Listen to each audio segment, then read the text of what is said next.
Ya, hoy en la clase 5 nos corresponde ver del capítulo 4 de Daniel en adelante, ¿ya?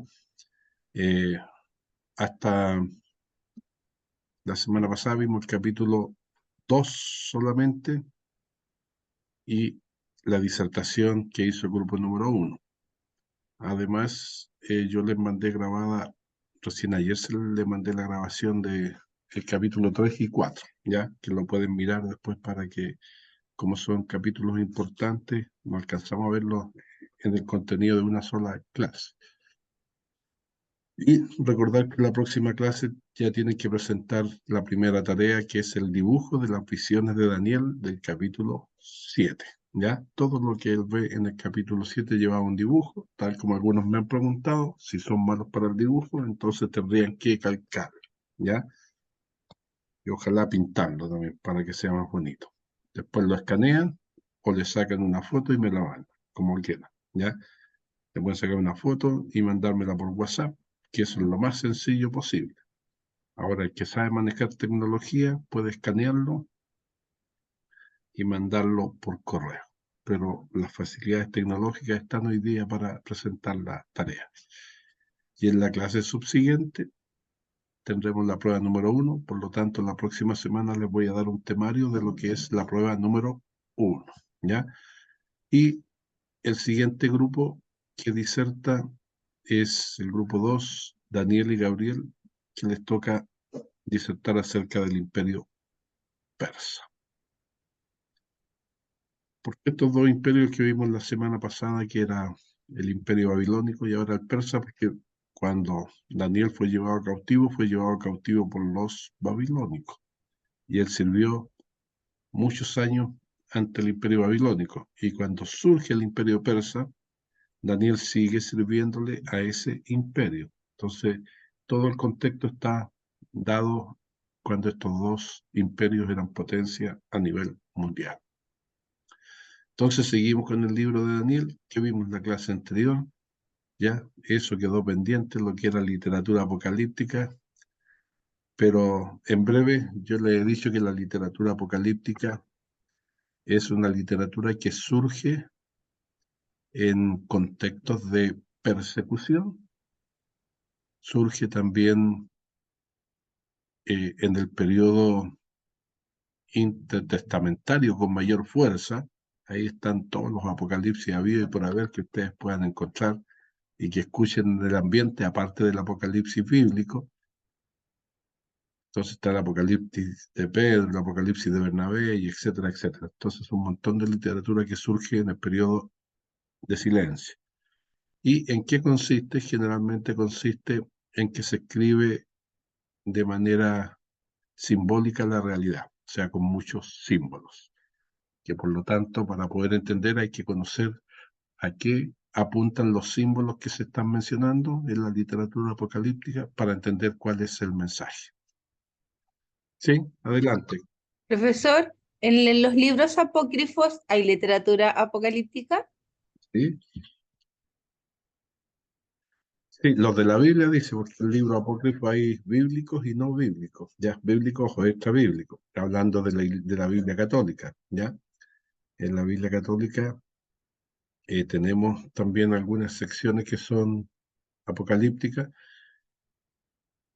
secciones, pero no un libro completo. Los libros completos de literatura apocalíptica, apócrifos, no están en la Biblia, ya son otros distintos que hay que mirar y uno los puede encontrar por ahí en internet. Hoy día circula todo ese tipo de documentos, ¿ya? Entonces, Daniel y el género apocalíptico, un poquito después de haber dicho estas cosas así a nivel general de la literatura apocalíptica, decimos lo siguiente. El enmudecimiento de la profecía. Israel no cesa de mirar hacia el futuro, o sea, cuando ya viene la época del periodo de silencio. Algo de la predicación profética alberga esperanza en Israel, como, por ejemplo, una nueva Jerusalén o la venida del ungido de Dios. La esperanza religiosa de Israel se manifestó una vez más portentosamente y bajo presupuestos completamente distintos y en concepciones de una amplitud universal, hasta entonces jamás alcanzada en la apocalíptica. Porque cada vez que dice apocalíptica se está refiriendo al género apocalíptico. Por lo tanto, no se ha logrado definir de modo satisfactorio la apocalíptica. Porque, por ejemplo, yo les decía que generalmente los que escriben acerca de el género apocalíptico o la literatura apocalíptica hablan del periodo intertestamentario, de los 400 años de silencio. Pero este mismo libro de Daniel es un poco antes de esa época, porque es casi del año 600. Y el periodo de silencio fue del 400 al 0, ya del año 400 al 0. Entonces, es ahí que estas personas, para justificar esta postura, dicen que Daniel no puede haber sido escrito en el año 600, tiene que haber sido escrito en el periodo intertestamentario, pero ahí significaría que Daniel no vivió en esa época y que está mintiendo, ya que escribió otra persona. Entonces, ahí estaban todos los argumentos que dimos al inicio de saber de que Daniel era de su época y por qué nosotros creemos que Daniel realmente escribió este libro, ¿ya? Entonces, podríamos denominarlo, dice al final, un fenómeno literario dentro del judaísmo tardío, y se refiere aquí al grupo de Apocalipsis pseudo-epigráfico, que comprende desde Daniel hasta el Apocalipsis sirio de Baruch.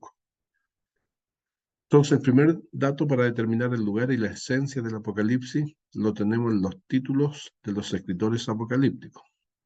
Por ejemplo, Daniel se formó con los sabios de la corte, considerado más tarde como sabio, ya lo vimos en el capítulo 2, versículo 48.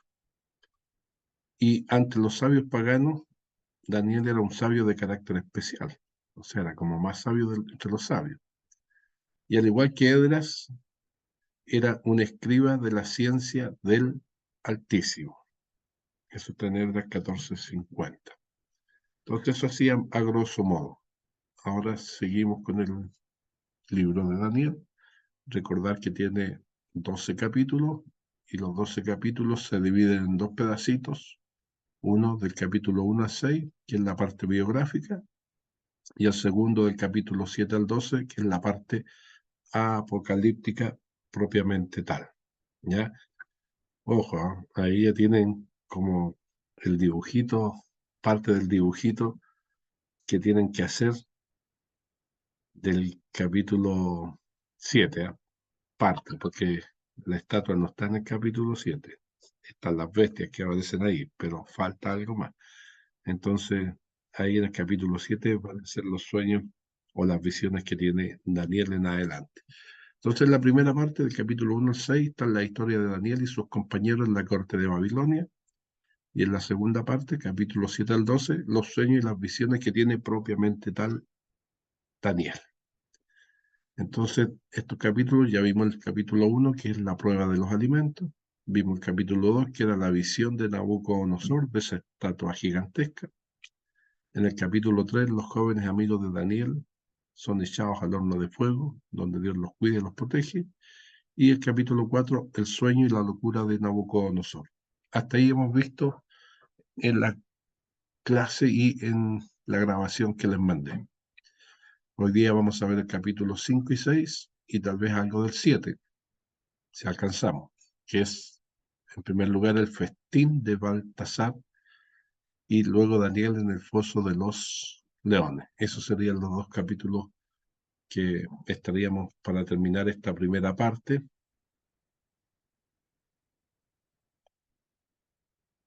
Quiero ver.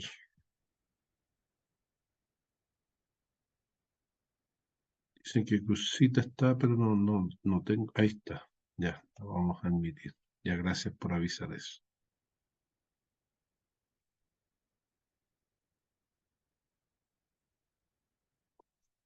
Ya, seguimos entonces.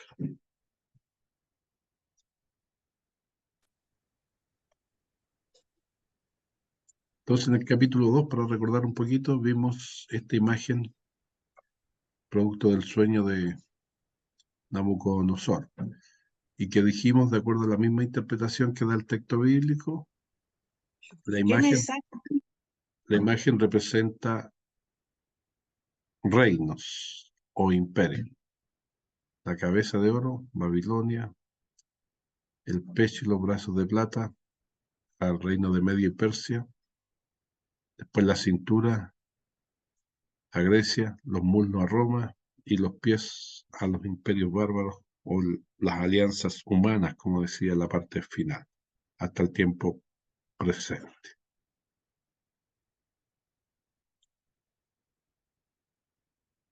En el capítulo 3 estuvimos viendo cuando los tres amigos de Daniel son puestos en el foso de los leones y vemos que queda impresionado Nabucodonosor al ver que los jóvenes no se queman, sino que al final salen totalmente ilesos. Entonces la pregunta, ¿qué hacemos? De acuerdo a la parte final del capítulo 3, ¿se convirtió realmente Nabucodonosor en un discípulo del Señor? ¿Y qué decimos? En el hebreo, shub significa volverse, acercarse o regresar. Con claridad, el Antiguo Testamento habla de conversión y conversión es un retorno hacia aquel de quien el hombre fue separado por el pecado. Con Nabucodonosor solo se observa una conversión temporal y no permanente, temporal, ¿ya? Más bien impresionado, pero no se demuestra ese cambio porque después se va a ver en el capítulo siguiente, en el 4, donde es castigado por su orgullo. Y bueno, es el mismo ejemplo que podemos encontrar en el Nuevo Testamento cuando dos personas, llamadas una Emineo y el otro Alejandro, naufragaron en su fe, ¿ya? Y dejaron de lado la fe que habían alguna vez abrazado. Eso, en general, la clase de hoy. Entonces vamos al capítulo 5 que habla del festín de Baltasar. Pasan algunos años, Nabucodonosor reinó por 44 años, por eso la narración también puede ser en cuanto a cronología, que un capítulo versus el otro han pasado hartos años entre uno y otro. En cuanto a la gloria de Babilonia, comienza a disminuir o a desvanecerse. El reino en general de alcance mundial duró unos 22 años más. Luchas internas y externas debilitaron el reino babilónico. Y los últimos dos reyes eran Nabonido, que gobernó del 556 al 539 por una década. Él estableció su residencia real en Teimán, dejando a su hijo Belsasar o Belsasar. Recordad que era el mismo nombre que tenía en algún sentido Daniel, y que quiere decir que Bel protege al rey como un regente. Y Daniel ascendió a tercer señor del reino, según el capítulo que vamos a ver acá, en el capítulo 5, versículo 29. Entonces, entrando al capítulo 5, encontramos el festín o la fiesta de Baltasar. Aquí se subraya lo efímero del poderío humano y lo que Dios tiene la última palabra en la historia. Entonces, el capítulo 5 lo podemos dividir en tres pedacitos. El capítulo 5 es la visión del rey Baltasar. Entonces, en el versículo 1 al 12 sale la mano que escribe en la pared. Ahí está parte del dibujo que está puesto en la pantalla. En el versículo 13 al 28, Daniel lee e interpreta lo que está escrito en la pantalla. Y versículo 29 al 31 se cumple la interpretación dada por Daniel esa misma noche. Entonces vamos a partir. ¿Quién puede leer del versículo 1 al 6, por favor? El que está escrito por profe, buenos días. Sí, porque está en la pantalla. El rey Belsasar hizo un gran banquete a 1000 de sus principios en presencia de los 1000 bebía vino. Belsasar, con el gusto del vino, mandó que trajesen los vasos de plata de Nabucodonosor, su padre. Había traído el tiempo que había traído el tiempo de Judá para que bebiesen en ellos al rey y sus grandes, sus mujeres, sus concubinas. Entonces fueron traídos los vasos de oro que había traído del tesoro de la casa de Dios que estaba en Jerusalén, y bebieron en ellos él y sus príncipes, sus mujeres y sus concubinas. Bebieron vino y alabaron a los dioses de oro y de plata, de bronce, de hierro, de madera y de piedra. En aquella misma hora aparecieron los dedos de una mano de Dios, que escribía delante del candelero sobre lo encalado de la pared del palacio real, y el rey veía la mano que escribía. Entonces el rey palideció y sus pensamientos lo turbaron, y se desmoronó sus lomos y sus rodillas daban la una contra la otra. Ya, muchas gracias, Rosita. Entonces vemos aquí la última noche. De la humilde oración de Nabucodonosor, con la que terminaba el capítulo anterior, ahora se cambia a los arrogantes alardes de Belsasar. El contraste es asombroso. Uno solo, en el caso anterior, en el capítulo 4, en este caso, ese uno solo era Nabucodonosor, y el otro acompañado por 1000 de sus príncipes, en el capítulo 5, como lo acaba de leer Cruzita. En el capítulo 4, versículo 37, habla de Nabucodonosor. Dice: ahora yo, Nabucodonosor, alabo, engrandezco y glorifico al Rey del cielo, porque todas sus obras son verdaderas y sus caminos justos, y él puede humillar a los que andan con soberbia. Acá en el capítulo 5, versículo 1, dice que el rey Belsasar hizo un gran banquete a 1000 de sus príncipes, y en presencia de los 1000 bebía vino. Y Belsasar, que era el rey que había ahora, con el gusto del vino mandó que trajesen los vasos de oro y de plata. ¿Ya? Entonces ahí, acompañado de sus 1000 príncipes, estaba tomando. Cuando alguien toma y mucho vino y a destajo, entonces se cura. Este Belsasar es nieto de Nabucodonosor. Eso lo dijimos al inicio cuando estuvimos hablando de la clase número 1. Para entonces Belsasar tenía 26 años y era jefe del ejército babilónico. Estamos ahora hablando del año 539. Corre ese año. Y esa misma noche cayó Babilonia en manos de los medos persas. Han pasado, y ahí es donde uno no tiene la cronología del relato histórico, porque no es un libro de historia el libro de Daniel, sino que es un libro de una revelación bíblica. Han pasado 20 años desde la muerte de Nabucodonosor hasta que pasa el evento descrito acá en el capítulo 5. Entonces nos encontramos con el brindis del rey. Es claro, Belsasar recuerda su herencia. Ahí dice: mandó que trajesen los vasos de oro y de plata que Nabucodonosor, su padre, acuérdense, su padre es una mención nomás, pero era su abuelo, había traído del templo de Jerusalén. Pero ¿por qué esos vasos precisamente? Porque su intención es rehacer la historia. Está esa noche conmemorando la victoria de Babilonia sobre Jerusalén. Y aquí se ve la insensatez de este rey. Celebra el triunfo del dios de Babilonia sobre el dios de Israel. En ellos bebe vino. Alaba a los dioses cuyos metales son exactamente los mismos de la imagen, ¿ya? De oro y de plata, dice que eran esos vasos. Por lo tanto, esto se transforma en una burla al Dios verdadero. La escena descrita acá es una gran fiesta. Esa fiesta resultó ser la última para él. Belsasar está reaccionando en contra de Dios, está provocando a Dios y comete una blasfemia. ¿Cuál fue la blasfemia? Profanar los objetos del culto del Dios del cielo y provocarlo y desafiarlo. Dice el versículo 3, entonces fueron traídos los vasos de oro que habían traído del templo de la casa de Dios que estaba en Jerusalén, y bebieron en ellos el rey y sus príncipes, sus mujeres y sus concubinas. Bebieron vino, dice el versículo 4, y alabaron a los dioses de oro y de plata, de bronce, de hierro, de madera y de piedra. Entonces, la mayoría de las veces Dios ha enfrentado esos desafíos con el silencio. Pero aquí Dios acepta el desafío del rey. ¿Y cuál es la blasfemia? Acá se ve el juicio divino.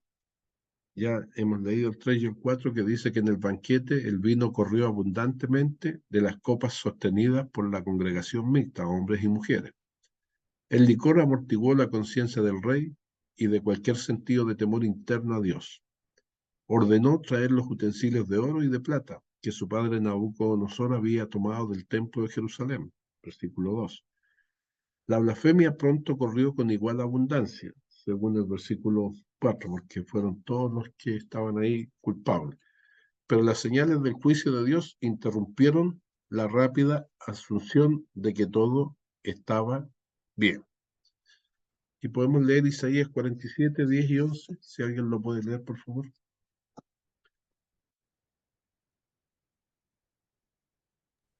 Amén. ¿Ya? 10 y 11 dice, te sentías segura en tu maldad. Nadie me ve, dijiste, pero tu sabiduría y tu conocimiento te han descarriado. Y dijiste, yo soy la única y no hay otra. Por eso te alcanzará el desastre y serás incapaz de alejarlo por medio de encantos. La calamidad caerá sobre ti y no podrás comprar tu libertad. Una catástrofe te sorprenderá, una para la cual no estás preparado. Ya. ¿Y qué dice el título del capítulo 47? Dice, predicción de la caída de Babilonia. Ya, y acá, justamente en la noche en que cae Babilonia, en la noche en que se cumple esa profecía que había dado Dios a través del profeta Isaías. ¿Ya? Ahí le está hablando a Babilonia. Entonces, todos los ojos estaban sobre Belsasar, que según el versículo 1, él estaba bebiendo vino en presencia de los mil de sus príncipes. Y aquí se cumple también lo que dice Proverbios 18:12, que está ahí extractado. Antes del quebrantamiento se enaltece el corazón del hombre. ¿Y cuál es la blasfemia? Entonces, para poder reconocer cuál es la blasfemia, definamos la blasfemia. En rojo dice ahí, es una palabra o una expresión injuriosa que se dice contra Dios o contra las cosas sagradas. O la definición que está puesta por el lado izquierdo, que dice que blasfemia se refiere a cualquier dicho, acción o pensamiento que deshonra o difama la naturaleza o el nombre de Dios. ¿Ya?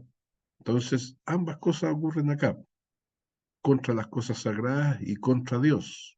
Acuérdense que tomaron los enseres del templo para hacer burla de él. Entonces, de repente aparece una mano, y aquí aparece la escritura en la pared. Una mano que se mueve por sí sola y que traza sus palabras sobre la pared blanca. Ahí dice el versículo 5. En aquella misma hora aparecieron los dedos de una mano de hombre que escribía delante del candelero sobre lo encalado de la pared del palacio real, y el rey veía la mano que escribía. No solo el rey, sino que todos los invitados pueden verla. La visión no pasa desapercibida. ¿Ya? Entonces decía el versículo 6, el rey palideció y sus pensamientos lo turbaron y se debilitaron sus lomos y sus rodillas daban la una con la otra, o sea, se llenó de temor y de miedo. Veamos qué sigue en la historia. ¿Quién puede leer del 7 al 12, por favor? Yo, profesor. ¿Ya? Dice, el rey gritó en alta voz que hiciesen venir magos, caldeos y adivinos, y dijo el rey a los sabios de Babilonia, cualquiera que lea esta escritura y me muestre su interpretación, será vestido de púrpura y un collar de oro llevará en su cuello, y será el tercer señor en el reino. Entonces fueron introducidos todos los sabios del rey, pero no pudieron leer la escritura ni mostrar al rey su interpretación. Entonces el rey Belsasar se turbó sobremanera y palideció, y sus príncipes estaban perplejos. La reina, por las palabras del rey y de sus príncipes, entró a la sala del banquete y dijo, Rey, vive para siempre, no te turben tus pensamientos ni palidezca tu rostro. En tu reino hay un hombre en el cual mora el espíritu de los dioses santos, y en los días de tu padre se halló en él luz e inteligencia y sabiduría, como sabiduría de los dioses, al que el rey Nabucodonosor tu padre, oh rey, constituyó jefe sobre todos los magos, astrólogos, caldeos y adivinos, por cuanto fue hallado en él mayor espíritu y ciencia y entendimiento para interpretar sueños y descifrar enigmas y resolver dudas. Esto es en Daniel, al cual el rey puso por nombre Belsasar. Llámese pues ahora Daniel, y él te dará la interpretación. Ya, muchas gracias, Pastor Oscar. Entonces vemos que el rey está perplejo. La noble silueta del rey se desploma por el miedo, según el versículo 6. Indefenso el rey pide a grito a los astrólogos y adivinos, pero nadie entiende la inscripción. El rey tiene más miedo aún. El versículo 9 así lo dice ya. El rey Belsasar se turbó sobremanera y palideció, y sus príncipes también estaban perplejos. Y aparece la reina, que le da una reprimenda. Entra la reina, versículo 10. La reina, por las palabras del rey y de sus príncipes, entró en la sala del banquete, dice ahí.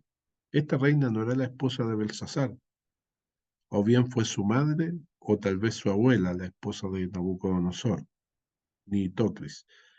Por respeto, ella gozaba del acceso a la corte real, y la reina pide que llame a Daniel. ¿Ya? Y aquí aparece el juicio. Para Belsasar, la intervención divina fue tan dramática como aterrorizadora. La borrachera desaparece ante la aparición de una mano escribiendo en una pared. Su semblante cambió de la juerga y soberbia en una figura petrificada y patética, según el versículo 6. De costumbre se volvió a la sabiduría de este mundo, pero la encontró impotente. No se da ninguna explicación de la incapacidad de los sabios para leer la escritura, mencionada en el versículo 7 y 8. El problema, la forma desigual de las letras, el uso de un código o falta de certeza sobre el verdadero significado. Y ahí 1 Corintios dice que cuando Dios quiere entregar un mensaje, solo los espirituales lo entienden, ¿ya? Entonces el conflicto que está aquí reflejado es que la situación descrita retrata momentos escogidos de alta tensión en el conflicto en proceso entre el reino de la luz y el reino de las tinieblas.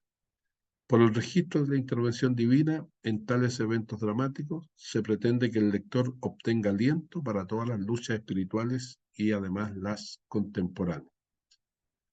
Sigamos leyendo, por favor. ¿Quién puede leer del 13 al 20? ¿Lo leo yo, pastor? Vale. ¿Ya? Entonces Daniel fue traído delante del rey, y dijo el rey a Daniel: ¿Eres tú aquel Daniel de los hijos de la cautividad de Judá, que mi padre trajo de Judea? Yo he oído de ti que el espíritu de los dioses santos está en ti, y que en ti se halló luz, entendimiento y mayor sabiduría.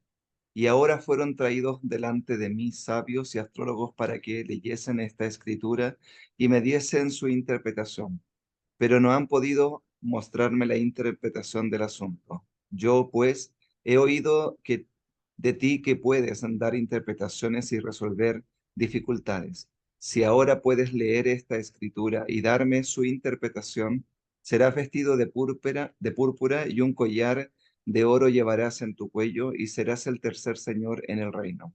Entonces Daniel respondió y dijo delante del rey: Tus dones sean para ti, y da a tus recompensas a otros. Leeré la escritura al rey, y le daré la interpretación. El Altísimo Dios, oh rey, dio a Nabucodonosor tu padre el reino y la grandeza, la gloria y la majestad. Y por la grandeza que le dio, todos los pueblos, naciones y lenguas temblaban y temían delante de él. A quien quería mataba, y a quien quería daba vida. Engrandecía a quien quería, y a quien quería humillaba. Mas cuando su corazón se ensoberbeció, y su espíritu se endureció en su orgullo, fue dispuesto el trono de su reino y despojado de su gloria. Ya, gracias. Entonces, Belsasar consulta a Belsasar, ¿ya? Acorralado por la reina, Belsasar no tiene otra elección que llamar al anciano profeta hebreo. Acuérdense que esto ocurre en 539 y Daniel había sido llevado cautivo el 605. O sea, han pasado 66 años desde que él llegó a Babilonia, más si se tenía 12, 14, 15 años, o sea, tenía alrededor de 80 años. Por eso dice, es llamado al anciano profeta. ¿Podría haberlo hecho mucho antes? Claro que sí. Además era su tocayo, porque el nombre era exactamente igual, el del rey, a el nombre que le habían puesto a Daniel. Su bochorno le obliga a ser hipócrita. Aquí se acuerdan de Daniel, en el capítulo 5, del día del 17. El nombre de Daniel surgió una vez más en la familia real. La reina madre Nitocris, esposa de Nabucodonosor, o Evil Merodach, en un tono que raya en reproche franco, dirigió a Belsasar a la sabiduría aprobada de Daniel.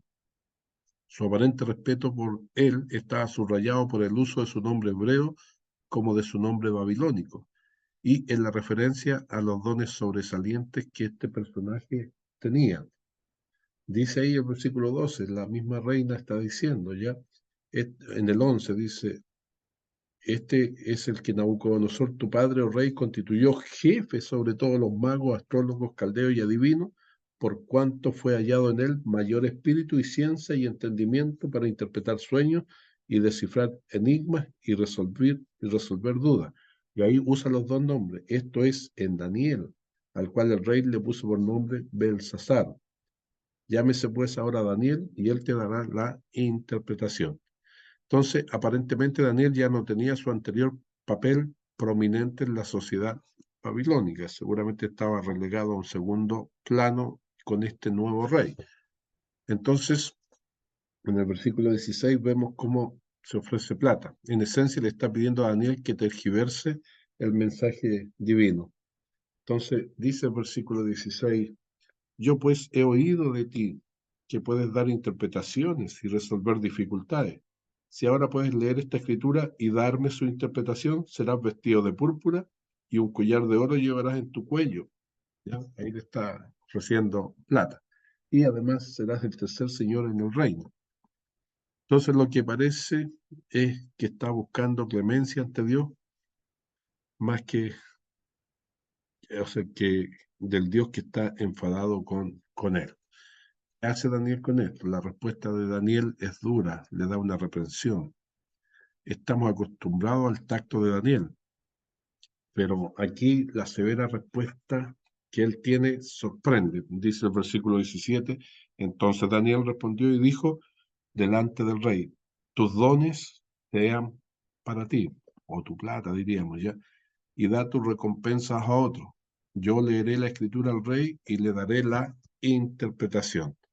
Entonces Daniel ha visto las intenciones del rey y Daniel no está dispuesto a venderse. Por eso ahí aparece en la fotografía como un anciano hablando con el rey. Veamos cómo continúa la historia, versículo 21 al 28. ¿Quién puede leerlo, por favor? Yo, profe. Ya. Y fue echado de entre los hijos de los hombres, y su mente se hizo semejante a la de las bestias, y con los asnos monteses fue su morada. Hierba le hicieron comer como a buey, y su cuerpo fue mojado como el rocío del cielo, hasta que se reconoció que el Altísimo Dios tiene dominio sobre el reino de los hombres, y que pone sobre él al que le place. Y tú, su hijo Belsasar, no has humillado tu corazón sabiendo todo esto, sino que contra el Señor del cielo te has ensoberbecido, e hiciste traer delante de ti los vasos de su casa, y tú y tus grandes, tus mujeres y tus concubinas bebisteis vino en ellos. Además de esto, diste alabanza a dioses de plata y oro, de bronce, de hierro, de madera y de piedra, que ni ven, ni oyen, ni saben, y al Dios en cuya mano está tu vida y cuyos son todos tus caminos, nunca honraste. Entonces, de su presencia fue enviada la mano que trazó esta escritura. Y la escritura que trazó es Mene, Mene, Tekel, Uparsin. Esta es la interpretación del asunto Mene. Contó Dios tu reino y le ha puesto fin. Tekel, pesado has sido en balanza y fuiste hallado falto. Perez, tu reino ha sido roto y dado a los medos y a los persas. Gracias. Entonces, Hasta ahí está el 28. Gracias. Bueno, veamos qué dice. La actitud altanera del rey. El agravio de Belsasar es mucho más profundo que su tonto intento de soborno. Versículo 22. Acá le dice, no, le dice a Daniel, no has humillado tu corazón sabiendo todo lo que había pasado con el papá, o con el abuelo en este caso, con Nabucodonosor, que Dios había castigado su soberbia. Belsasar había intentado enterrar al Dios de Israel, y en lo profundo sabe y siempre ha sabido la verdad. Entonces es descubierto por el profeta. Consciente, abiertamente se revela contra el Dios verdadero, versículo 23. Ese es un versículo largo, que dice, si no contra el Señor del cielo te has ensoberbecido, e hiciste traer delante de ti los vasos de su casa, y tú y tus grandes, tu mujer y tus concubinas, bebiste vino en ellos. Además de esto, diste alabanza a dioses de plata, y oro, y de bronce, de hierro, de madera y de piedra, que ni ven, ni oyen, ni saben, y al Dios en cuya mano está tu vida, y cuyos son todos tus caminos, nunca honraste. Entonces ahí le está diciendo, es un Belsasar que sabe, versículo 22, pero que no hace. Sustituye a Dios por los ídolos de oro, de plata, de bronce y de hierro, como están ahí mencionados. Entonces, el profeta le lleva una reconvención. El que rechaza al Dios de la creación, a la larga echa mano de los ídolos que él mismo fabrica. Y en vez de rápidamente descifrar la inscripción, Daniel da un discurso acusatorio. El rey es pesado en la balanza de Dios. La aguda respuesta de Daniel, que está entre el versículo 17 y el 24, contrasta con el estilo de su reacción a Nabucodonosor. El pronombre tú se repite 9 veces en diversas formas entre los versículos 22 y 23 para mostrar la culpabilidad de este rey. Él conocía a Dios, pero no le glorificó ni le dio gracias, como enseña Romanos 1:21. Y llega el momento de la decodificación de la escritura, o sea, de la interpretación de qué significa esa escritura puesta en la pared. La mano que apareció en la pared no es otra que la mano que sostiene la vida, versículos 23 y 24. ¿Ya? El rey tiene dos razones para temer. Primero, debido a la mano misteriosa, y segundo, porque ésta representa a quien él ha ignorado y a la vez ridiculizado. Entonces debe tener en cuenta, la mano dejó atrás una inscripción. En la Biblia, cuando escribe la mano de Dios, generalmente lo hace en un contexto de juicio. Los libros del cielo, la ley de Dios, la escritura en la arena, etc. Siempre están dados en un contexto de juicio. Y lo que percibe el rey, Belsasar percibe que la inscripción trae un juicio. No solo es la mano del creador, es la mano del juez. ¿Ya? Ahí podemos mirar algo que nos da luz el Salmo 139. También la escritura de la pared aterra al rey. Sabe que es un mensaje divino y también sabe que es un juicio. Las palabras escritas en la pared son Mene, Mene, Tekel, Uparsin. Esta es la escritura aramea. En un primer nivel de interpretación estamos tratando con medidas de peso, porque Mene apuntaba a 600 gramos, Tekel a 10 gramos y Uparsin a 300 gramos. Y en un segundo nivel, Mene es contar, asignar, determinar. La mercancía está asignada, el destino del rey lo espera. Tekel, pesar. Belsasar es pesado en balanzas, según el versículo 27, así dice. pesado has sido en balanza y fuiste hallado falto. Estamos en un contexto jurídico, es el lenguaje del juicio de Dios. Y uparsim es desintegrar o hacer añico, es un contexto de violencia. El mensaje divino compara a Belsasar con la mercadería que cae presa de extranjeros y es destrozada. Belsasar ahora sabe que su reino ha llegado a su fin.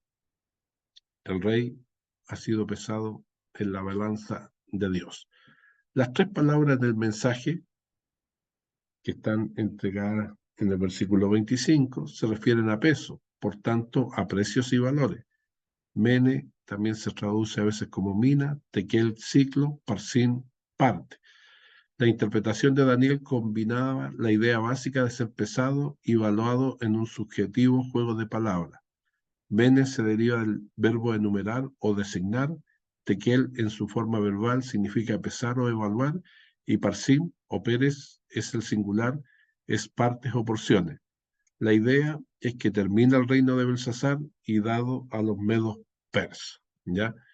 Entonces, acá tenemos ya el fin de los babilonios en la parte final de este capítulo 5, ya no habrá más reyes. Belsasar entiende que es el último monarca babilónico. El imperio ha llegado a su fin. Y termina esta historia, versículo 29 al 31, ¿quién lo puede leer, por favor? Amén. Entonces mandó Belsasar vestir a Daniel de púrpura y poner en su cuello un collar de oro, y proclamar que él era el tercer señor del reino. La misma noche fue muerto Belsasar, rey de los caldeos, y Darío de Media tomó el reino siendo de 62 años. Entonces, aquí ya termina este capítulo 5 con la muerte del rey. El rey reacciona inmediatamente al no tener otra elección, como lo decía el versículo 29. Mandó Belsasar vestir a Daniel de púrpura y poner en su cuello un collar de oro y proclamar que él era el tercer señor del reino. Pero esa misma noche, según el versículo 30, las fuerzas invasoras ocupan Babilonia y matan a Belsasar en el proceso.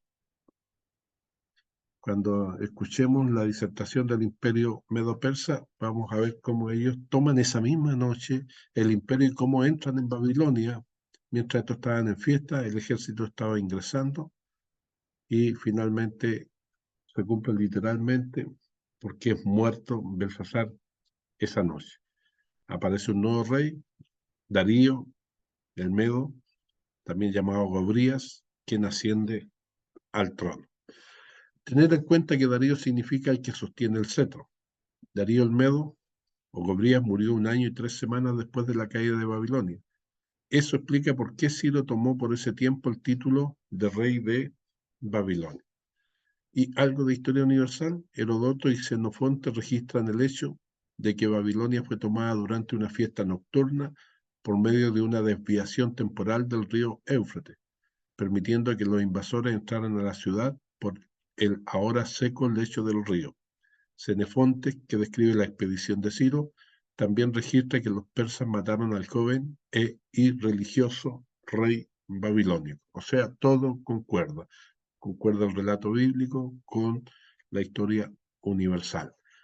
Darío de Media o Ciro, otra interrogante, es decir, Ciares II, hijo y sucesor de Astiagis.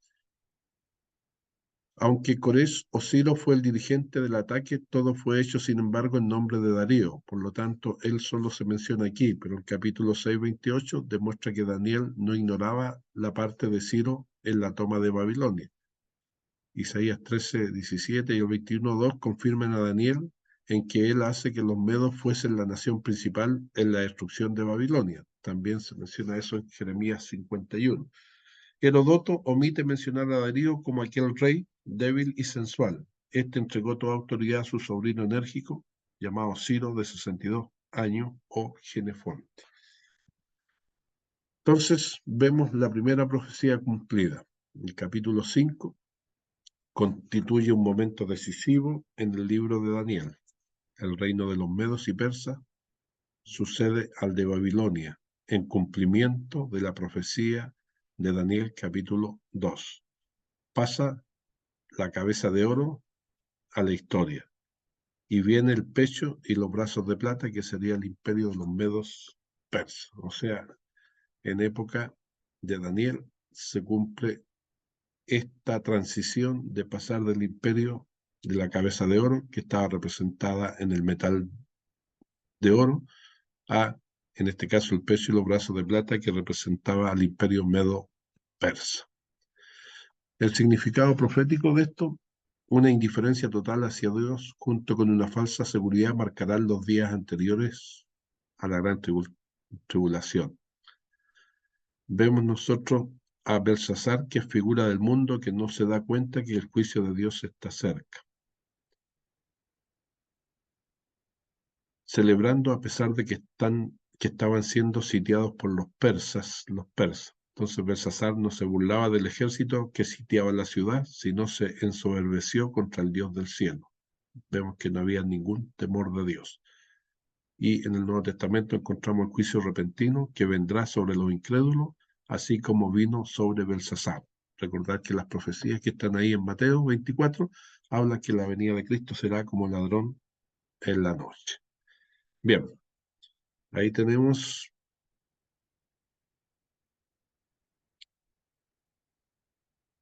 esta parte. Ya, ahí está. Ya, entonces vamos con el capítulo 6 de Daniel, que habla de la famosa historia de Daniel en el foso de los leones. En este capítulo 6, que cuenta la historia de Daniel en el foso de los leones, aquí encontramos una narración similar a la de Daniel capítulo 3, en la que se enseña que la salvación viene solo de Dios. Acá lo vamos a ver después en el capítulo 6, versículo 22, versículo 27. Y que la perseverancia ante las pruebas tiene siempre su recompensa, como dice el 6:28. Eso lo vamos a mirar posteriormente. Entonces, todo este capítulo 6 lo podemos, en algún sentido, dividir de acuerdo al siguiente esquema: versículo 1 al 19, cuando Daniel es condenado a ser arrojado al foso de los leones; capítulo 20 al 24, la liberación milagrosa de Daniel; y capítulo 20, o sea, versículo 25 al 28, el reconocimiento de Dios por parte del rey.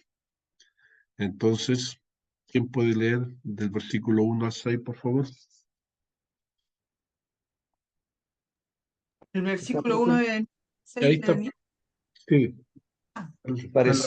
Pareció bien a Darío constituir sobre el reino 120 sátrapas que gobernasen en todo el reino, y sobre ellos 3 gobernadores, de los cuales Daniel era uno, a quien estos sátrapas diesen cuenta para que el rey no fuese perjudicado.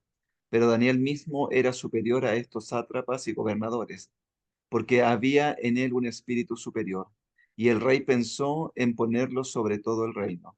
Entonces los gobernadores y sátrapas buscaban ocasión para acusar a Daniel en lo relacionado al reino, mas no podían hallar ocasión alguna o falla, porque él era fiel y ningún vicio ni falta fue hallado en él. Entonces dijeron a aquellos hombres: no hallaremos contra este Daniel ocasión alguna para acusarle, si no hallamos contra él en relación con la ley de su Dios. Entonces estos gobernadores y sátrapas se juntaron delante del rey y le dijeron así: Rey Darío, para siempre vives. Ya, muchas gracias. Entonces, el contexto de este capítulo 6, ya se fijan que el rey que aparece ahora es el persa, el medo persa. El capítulo 6 comienza donde nos dejó el capítulo 5, ¿ya?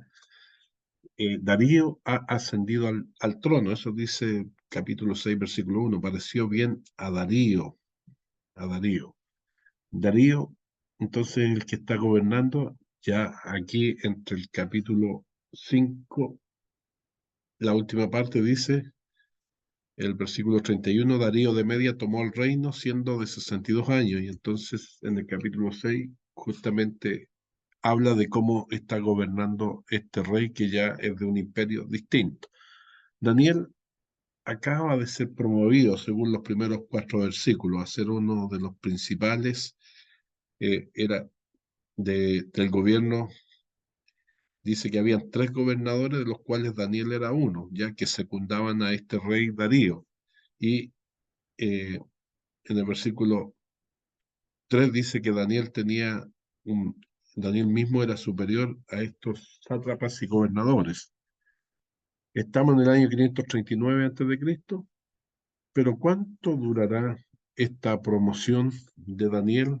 Si luego, que parece que parte muy lindo el capítulo y después lo echan en el foso de los leones. Entonces el capítulo 6 es un paralelo al capítulo 3. Allá eran los 3 amigos hebreos, aquí la historia nos habla solo de Daniel. La superioridad de Daniel se debe a la bendición y a la inspiración de Dios que ha caído sobre su vida, ¿ya? También podemos mirar en este caso cómo se desarrolla la violencia contra el justo. Se nota el odio, la envidia, los celos de los sátrapas y gobernadores contra Daniel. Se lo querían quitar de encima, querían eliminarlo. Eso dice el versículo 4. Entonces los gobernadores y sátrapas buscaban ocasión para acusar a Daniel en lo relacionado al reino, mas no podían hallar ocasión alguna o falta, porque él era fiel y ningún vicio ni falta fue hallado en él. Y hacen una maquinación, idean un plan en contra de Daniel. Han notado la gran fidelidad de Daniel a su Dios. Saben que solo por ahí lo pueden entrampar. En el versículo 5 dice, entonces dijeron aquellos hombres, no hallaremos contra este Daniel ocasión alguna para acusarle, si no la hallamos contra él en relación con la ley de su Dios. Entonces acá dice la ley de su Dios está en juego. Sí, adelante, por favor. Profe, ¿a qué se refiere ahí al concepto de vicios? Es que en todos lados siempre hablando, si bien no lo especifica, pero los vicios siempre son los mismos en todos lados, pues cualquier, diríamos, eh, lado flaco de una persona que puedan acusarlo pues, de no estar cumpliendo a cabalidad su gobierno, su forma de ser. Entonces, ustedes saben que las personas que están siempre gobernando, uno puede acusarlo de distintas cosas, pues, de malversación de fondos, y ahí muchos literalmente, pues, como lo veíamos en el capítulo anterior, pues de hacer demasiadas fiestas y en las fiestas los vicios del copete era en esa época, el trago y mujeres y qué sé yo. Entonces, Jesús entiende que se está refiriendo a ese tipo de vicio. ¿Ya? Eso estaba en el versículo 4. Entonces, él dio un buen testimonio de su fe, era una persona íntegra, y aquí vamos a ver cómo continúa ahora del versículo 7 al 12. ¿Quién lo puede leer, por favor? Yo, ¿Ya? todos los gobernadores del reino, magistrados, sátrapas, príncipes y capitanes han acordado por consejo que promulgues un edicto real y lo confirmes, que cualquiera que en el espacio de 30 días demande petición de cualquier dios u hombre fuera de ti, oh rey, sea echado por el foso de los leones. Ahora, oh rey, confirma el edicto y fírmalo para que no pueda ser revocado, conforme a la ley de Media y de Persia, la cual no puede ser abrogada. Siga, hasta el 12. Ok.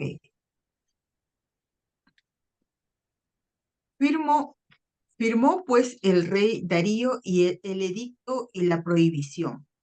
Cuando Daniel supo que el edicto había sido firmado, entró en su casa y, abiertas las ventanas de su cámara que daban hacia Jerusalén, se arrodillaba 3 veces al día y oraba y daba gracias delante de su Dios, como lo solía hacer antes. Entonces se juntaron aquellos hombres y hallaron a Daniel orando y rogando en presencia de su Dios. Fueron luego ante el rey y le hablaron del edicto real. ¿No has confirmado, edicto, que cualquiera que en el espacio de 30 días pida a cualquier dios u hombre o fuera de ti, oh rey, sea echado en el foso de los leones? Respondió el rey diciendo, verdad, es conforme a la ley de Media y de Persia, la cual no puede ser abrogada. Ya, muchas gracias, Cosita. Entonces seguimos. El edicto del rey. Aquí vemos cómo el ser humano reemplaza a Dios según el versículo 7 y 8. Entonces acuérdense que este era el plan y el complot de los gobernadores. Dice, todos los gobernadores del reino, magistrados, sátrapas, príncipes y capitanes han acordado por consejo, le están diciendo al rey que promulgues un edicto real y lo confirmes, que cualquiera que en el espacio de 30 días demande petición a cualquier dios u hombre fuera de ti, oh rey, sea echado en el foso de los leones. Entonces ahí vemos esta hipocresía, esta idolatría es la raíz del fanatismo e intolerancia. Entonces le sugieren estos gobernadores al rey que firme un edicto con esa característica y le dicen, ahora, oh rey, confirma el edicto y fírmalo para que no pueda ser revocado conforme a la ley de Media y de Persia, la cual no puede ser abrogada. Entonces sus adherentes harán respetar el decreto real con violencia, porque también cuando se hace alusión a esta, la ley de Media y de Persia, cuando se firmaba una ley, ni el rey podía echar pie atrás, tenía que cumplirse esa ley. Entonces, ¿qué pasa con la reacción de Daniel? Que vamos a ver. Pero el creyente piadoso no se inquieta. Daniel se entera del decreto, se retira a su habitación y ora con las ventanas abiertas. ¿Ya? Entonces, el versículo 9 nos dice que el rey Darío firmó ese edicto y la prohibición de invocar a cualquier otro dios que no fuera al rey de Persia. Pero el versículo 10 dice esto, y este es importante. Cuando Daniel supo que el edicto había sido firmado, entró en su casa y abiertas las ventanas de su cámara que daban hacia Jerusalén, se arrodillaba 3 veces al día y oraba. Y daba gracias delante de su Dios como lo solía hacer antes. Entonces aquí vemos al anciano profeta, sabe que no puede hacer nada frente al edicto y solamente orar y clamar a su Dios. Entonces, dice este versículo, se arrodillaba 3 veces al día y oraba y daba gracia delante de su Dios, como lo solía hacer antes. Entonces aquí tenemos la oración de Daniel. Sabe que un decreto firmado en ese imperio es irrevocable. Daniel también sabe que no hay escapatoria. ¿Qué hace Daniel? Ora. No son las circunstancias las que lo obligan a hacerlo. Más bien la oración pareciera ser que, como está descrito acá, era un estilo de vida para él. ¿Ya? La oración para Daniel es un hábito, es un estilo de vida. Sean estas circunstancias buenas o malas, él siempre oraba. Para él no es un último recurso para la enfermedad o la muerte, sino que la oración es parte integral de su vida. Y aquí vemos la firme convicción de Daniel, porque se necesita coraje para ignorar el edicto y orar de todos modos. Al arrodillarse, él arriesga la vida. Él podía haber orado en secreto. La escritura lo fomenta en Mateo 6:6, que dice que el que ora en los secretos, Dios le recompensará en público. ¿Qué haríamos nosotros si estuviéramos en el lugar de Daniel? Pero cuando las autoridades, en este caso, prohíben orar, orar en secreto es insinuar que el rey es mayor que Dios. Daniel se podría haber adaptado a las circunstancias. Después de todo, Dios siempre perdona, diríamos. Pero Daniel prefiere morir antes que suspender su vida religiosa. Daniel escoge permanecer fiel a Dios en su corazón y en sus actos. Y por lo tanto vemos que su coraje es extraordinario. Entonces su principio de orar continuamente le llevó a tomar la firme determinación de seguir haciéndolo a pesar del decreto del rey. Y bueno, ahí encontramos que el versículo 11 dice, se juntaron aquellos hombres y hallaron a Daniel orando y rogando en presencia de su Dios. Hay que recordar que él lo hacía con la ventana abierta, así que cualquiera podía darse cuenta de ello. Entonces, ¿qué hicieron? Fueron ante el rey y le hablaron del edicto real.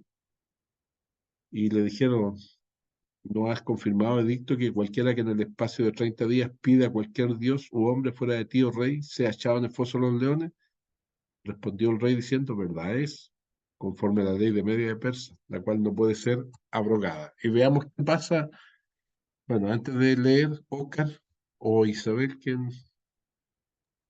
Sí, profe, que ustedes lanzaban la pregunta, el por qué, porque Daniel, a ver, a lo mejor un poco zafado de la publicidad, de que él estaba orando a su, podría haberlo hecho en secreto, pero es que sus perseguidores sabían que lo hacía. Entonces, si en ese momento comenzaba una oración en secreto, iba a dar a entender de que él estaba siendo doblegado justamente al edicto que ellos habían, sátrapas habían llevado con el rey Darío.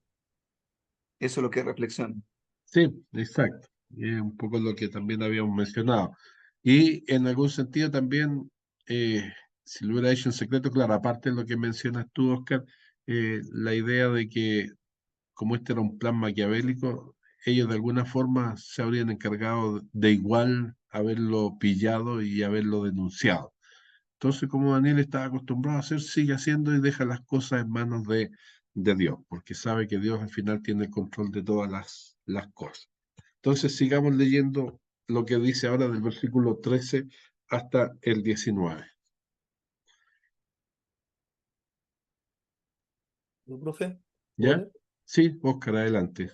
Dice, entonces respondieron y dijeron delante del rey, Daniel, que es de los hijos de los cautivos de Judá, no te respeta a ti, oh rey, ni acata el edicto que confirmaste, sino que 3 veces al día hace su petición. Cuando el rey oyó el asunto, le pesó en gran manera y resolvió librar a Daniel, y hasta la puesta del sol trabajó para librarle. Pero aquellos hombres rodearon al rey y le dijeron, sepas, oh rey, que es ley de Media y de Persia que ningún edicto u ordenanza que el rey confirme puede ser abrogado. Entonces el rey mandó y trajeron a Daniel y le echaron en el foso de los leones. Y el rey dijo a Daniel, el Dios tuyo, a quien tú continuamente sirves, él te libre. Y fue traída una piedra y puesta sobre la puerta del foso, la cual selló el rey con su anillo y con el anillo de sus príncipes, para que el acuerdo acerca de Daniel no se alterase. Luego el rey se fue a su palacio y se acostó ayuno. Ni instrumentos de música fueron traídos delante de él y se le fue el sueño. El rey, pues, se levantó muy de mañana y fue apresuradamente al foso de los leones. Ya, muchas gracias, Oscar. Entonces, Daniel mantenía su vida de oración por medio de la disciplina. Él, como ya lo habíamos visto en el versículo 10, ora 3 veces al día, cosa que se repite en el versículo 13, cuando dice, cuando lo van a acusar. Entonces respondieron y dijeron delante del rey, Daniel, que es uno de los hijos de los cautivos de Judá, no te respeta a ti, oh rey, ni acata el edicto que firmaste, sino que 3 veces al día hace su petición.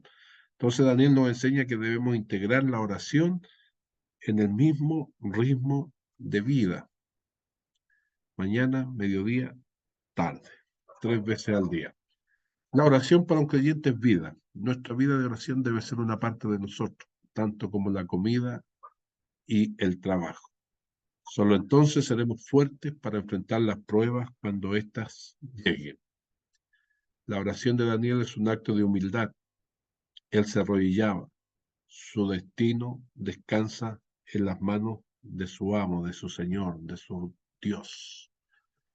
Entonces, finalmente, producto de transgredir la ley, es puesto en el foso de los leones. ¿Ya? A pesar de orar, parece que Dios no hace nada. Es echado en el foso de los leones, dice el versículo 16 y el 17. Entonces el rey mandó y trajeron a Daniel y lo echaron en el foso de los leones, pero el rey mismo le dijo a Daniel, el Dios tuyo a quien tú continuamente sirves, él te libre. Y fue traída una piedra y puesta sobre la puerta del foso, la cual selló el rey con su anillo y con el anillo de sus príncipes, para que el acuerdo acerca de Daniel no se alterase. Eso es lo que dice el versículo 17. Entonces la puerta del foso es sellada por el mismo rey, por lo tanto el destino de Daniel está sellado, supuestamente, ¿ya? El rey se va a dormir, pero no duerme. Versículo 18. Dice, el rey se fue a su palacio y se acostó ayuno. Ahí vamos a explicar qué significa eso. Ni instrumentos de música fueron traídos delante de él y se le fue el sueño, ¿ya? Su conciencia no está tranquila. En los tiempos antiguos, la cena era la comida más importante del día, sobre todo para los reyes. Entonces a los reyes les servían esa comida con sirvientes, ya había música y había bailes. Entonces cuando dice el rey se acostó ayuno, significa que esa noche no aceptó ninguno de esos elementos que rodeaban la vida de los reyes antes de ir a dormir. Mientras el rey estaba muy preocupado y que no podía dormir, entonces, ¿qué pasó con Daniel? ¿Ya? ¿Cómo pasó la noche entre estos leones mientras también tenía una piedra en la puerta y no podía escapar? Entonces, sigamos leyendo para ver cómo continúa la historia, versículo 20 al 24. ¿Quién lo lee, por Amén. favor? ¿Ya? Y acercándose al foso, llamó a voces a Daniel con voz triste y le dijo, Daniel, siervo del Dios viviente, el Dios tuyo y a quien tú continuamente sirves, ¿te ha podido librar de los leones? Entonces Daniel respondió al rey, oh rey, vive para siempre, mi Dios envió su ángel, el cual cerró la boca de los leones para que no me hiciesen daño, porque ante él fui hallado inocente, y aún delante de ti, oh rey, yo no he hecho nada malo. Entonces se alegró el rey en gran manera a causa de él, y mandó sacar a Daniel del foso. Y fue Daniel sacado del foso, y ninguna lesión se halló en él, porque había confiado en su Dios. Y dio orden el rey, y fueron traídos aquellos hombres que habían acusado a Daniel, y fueron echados en el foso de los leones ellos, sus hijos y sus mujeres. Y aún no habían llegado al fondo del foso cuando los leones se apoderaron de ellos y quebraron todos sus huesos. Gracias. Entonces, la pregunta del rey en la mañana siguiente es interesante, esta pregunta del versículo 20, ¿ya?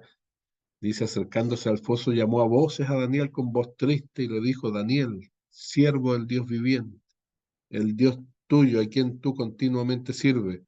Y ahí va la pregunta, ¿te ha podido librar de los leones? ¿Qué testimonio el de Daniel? Daniel responde con calma. Entonces Daniel respondió al rey, oh rey, vive para siempre. Cita.